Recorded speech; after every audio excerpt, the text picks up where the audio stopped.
What's up, y'all? This is your boy Eddie Jackson. Welcome back to the Drop That Podcast. Let's give a shout out because this episode is brought to you by Layback TV, okay? The number one of all networks and streaming service, okay?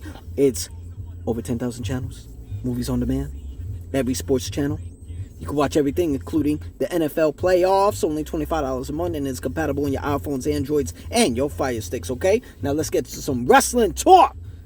But make sure you check it out at laybacktv.com, okay? Layback TV.com.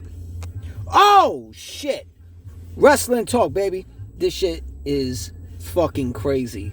With Smackdown being on USA, with Raw being on Netflix. This shit is crazy. Let's get what we saw on as far as Smackdown goes. The Bloodline cost LA Knight against Shinsuke Nakamura the United States Championship to regain the belt back. I think there's some difference there, but keep in mind, Solo Sikoa lost to Ulafala. We only saw Jacob Fatu and Tama Tonga. No leadership. These motherfuckers are basically on rogue right now. It's crazy. You know what I'm saying?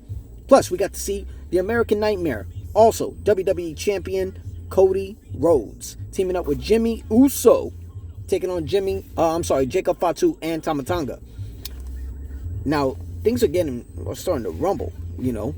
No pun intended of the Royal Rumble, okay?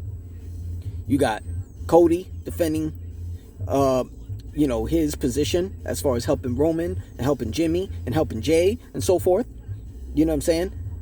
Paul Heyman calls out Cody Rhodes to let him know personally that once again, original and only Tribal Chief Roman Reigns, after 5 long years, has now been entered and declared in the Royal Rumble. This Royal Rumble is going to be crazy.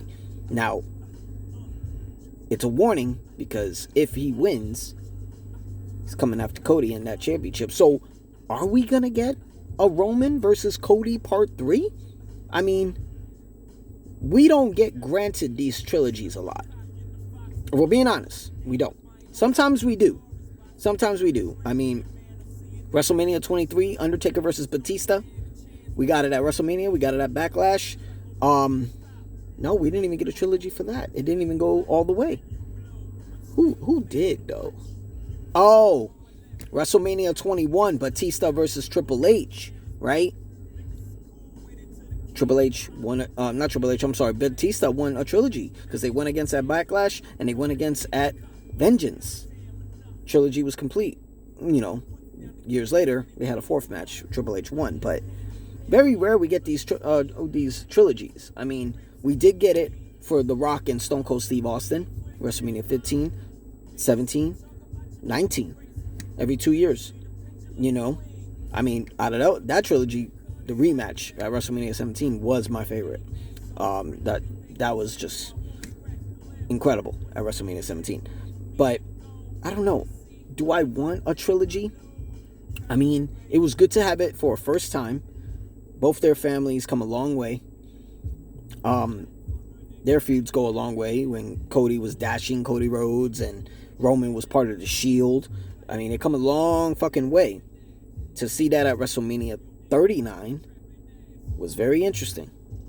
You know, everybody was depending on Cody to get it. And then WrestleMania 40, we almost didn't get it until We Want Cody was a trend. And the fans got it. And it was a great moment for Cody. Main event, day 2. Defeated the man who's never lost that title, Roman Reigns. Everybody there to celebrate. It was a great moment for Cody. What do you do with this trilogy if it happens? Do I want to see it at WrestleMania 41? Personally, no. We're not building that story yet. We're not even building that story right now. I mean, Roman finished off his path, getting back to Ulafala. Took a good moment. It took like almost 6 months. Cody still got his schedule pretty busy, taking on Kevin Owens at the Royal Rumble in a ladder match. I mean, we don't even know where they go from there because we still got the Elimination Chamber in Toronto, you know?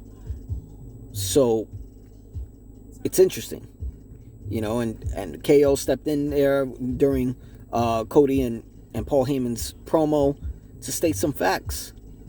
It's like, you did nothing.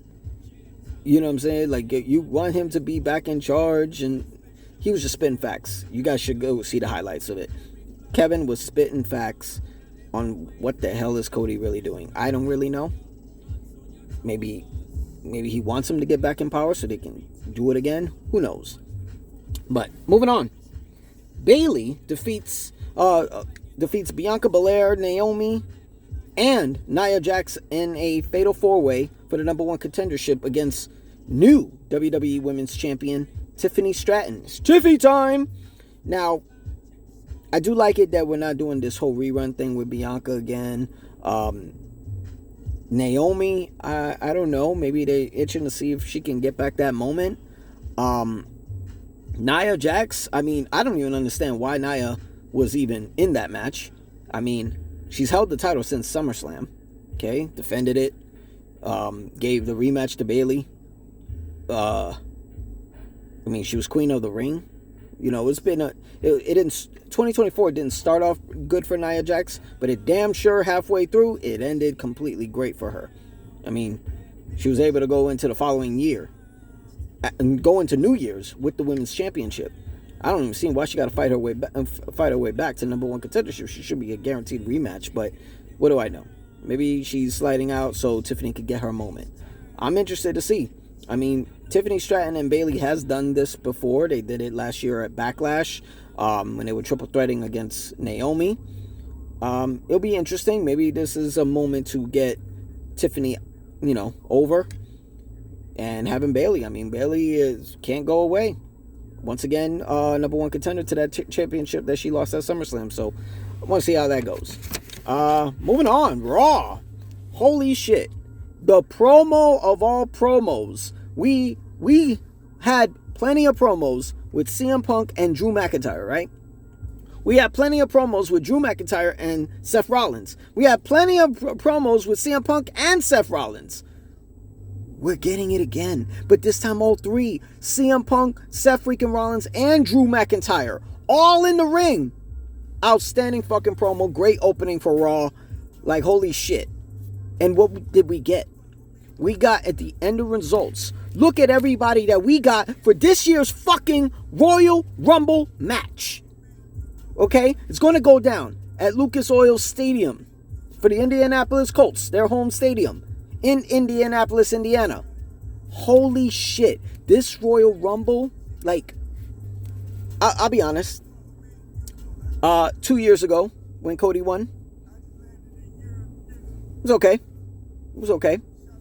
I mean, Cody was coming back off an injury. Last year's Royal Rumble, interesting. It was interesting at Tropicana Parkway or Ballpark, I forgot what it's called, in Tampa. It was interesting. It wasn't as this all-star as this Royal Rumble, being in an actual bigger stadium. This is bigger than last year's. Look at everybody who's in this Royal Rumble right now. CM Punk, Seth freaking Rollins, Drew McIntyre, LA Knight, John Cena, and Roman Reigns. Holy shit. Everybody is in the fucking Royal Rumble. And all the ones that I just named, excluding LA Knight, have been world champions. CM Punk got injured at last year's Royal Rumble. He's coming in 100%. Okay? Seth freaking Rollins wasn't even in the Royal Rumble last year. He's in it this year. Drew McIntyre, the year 2020 Royal Rumble winner. Winners of the Royal Rumble really do come with experience. Drew's in it. LA Knight, it's a different LA Knight this year. LA Knight wasn't a former United States champion. He is now. He's been there. And he's coming for the top. John Cena, interesting. Former two-time Royal Rumble winner. Two-time Royal Rumble winner. I believe in 2008 and 2013. It's interesting because John hasn't been active. This is technically his first match coming back for his retirement year. his last ride year. It's going to be his first match. He's probably training like a motherfucker. This is an older, more seasonal John Cena. You know what I mean? Who hasn't won a match in years. Just to come in there, a lot of people want him to win. It'll be interesting. An inactive John Cena? I don't know. Roman? Whew. Active, kind of active. But he always brings his A game during his solo matches and main events. He's coming there with a mission. This is a different Roman Reigns since his last Royal Rumble. A way different Roman Reigns since his last Royal Rumble. I am very excited to see this Royal Rumble. A lot more names coming in this. So I can't wait. I can't fucking wait. Speaking of Seth and Drew, it's been official. Next week on Monday Night Raw, we're going to have Seth freaking Rollins, taking on Drew McIntyre. A rematch from last year's WrestleMania. I ain't going to lie, the 3 matches they had leading up to WrestleMania, phenomenal. I don't even know which one was the best one. I know WrestleMania wasn't because, Seth had his injury, so he was very limited to certain things he could do. Honestly, I'm gonna say Crown Jewel, the year prior, when they first went for the World Championship against each other. I think that was a 5-star fucking match. These two really bring the A game. Also, the New Day, the new act of the New Day, will be in action finally after their whole little situation with Big E. And the return of JBL, which I'm very curious to see how that's going to go. It's going to be in Dallas, Texas next week. I really want to see how that goes. For the simple fact that JBL's been showing his face around TNA. I wonder how that's going. So, I don't know. I'm kind of seeing what's that going to be about. Announcement for Saturday night's main event that's coming back this time to San Antonio. We saw the first one, and this seems like it's going to keep going with Saturday night's main event. I like it. Announced a doubleheader championship, 2 matches. We got Sheamus challenging Braun Breaker for the Intercontinental Championship. Love it. And Gunther being challenged and defending the World Heavyweight Championship against main event Jey Uso. Yeet. I'm interested to see why. This is a good moment for Sheamus. This is the one championship that has eluded him. He's won every other title except this one. Royal Rumble winner, King of the Ring, World Champion, U.S. Champion, Tag Champion. He's done it all. Money in the Bank. Intercontinental Championship is the only one. He's been trying to get that for the last 2-3 years. So I'm interested to see how that goes. Jey Uso challenging Gunther for the World Championship. I'm kind of curious why they went this route. Is this the moment for Jey? He shocked the world when he won the Intercontinental Championship, but that lasted, a couple weeks? Going for the world title. Who is the one to dethrone Gunther? I don't know. Sometimes I get vibes as Jey. Sometimes I get vibes as Sami Zayn. And I'm wondering if Sami took what Seth Rollins said to heart. When you're going to do something for yourself, since you already helped Roman, got back to Ula Fala and be Tribal Chief again. It's going to be interesting. Maybe he declared in the Royal Rumble. Who knows? Speaking of Intercontinental Championships, Lyra, I can't even say her name right, ever. Lyra Valkyria is our new, first ever, Women's Intercontinental Championship, which I'm kind of curious on why they went that route. Maybe it was her time. Who knows?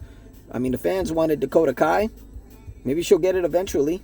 She's the one of the few Damage Control members that never won a championship, let alone a singles title. So, kind of curious how that goes. And in the main event, it was Damian Priest going at it again with Finn Balor, his former partner, former Judgment stablemate, and former Tag Team Championship partner in a street fight. This was a fucking entertaining match. I'm kind of curious why they got Damian winning. Don't get me wrong, it's a great moment. Showing what he can do as a babyface, his in-ring ability, what he does on the mic, on the promos, phenomenal. I think he's getting up there, but I don't know. A source told me that Finn is going to be very focused on this year. I don't think it's the Royal Rumble, but something tell me it's going to be Money in the Bank. But I guess we'll see. That's all we got for Wrestling Talk. This is your boy Eddie Jackson from the Drop That Podcast. Make sure you subscribe, like the page. Y'all know what to do. Y'all be safe. Peace.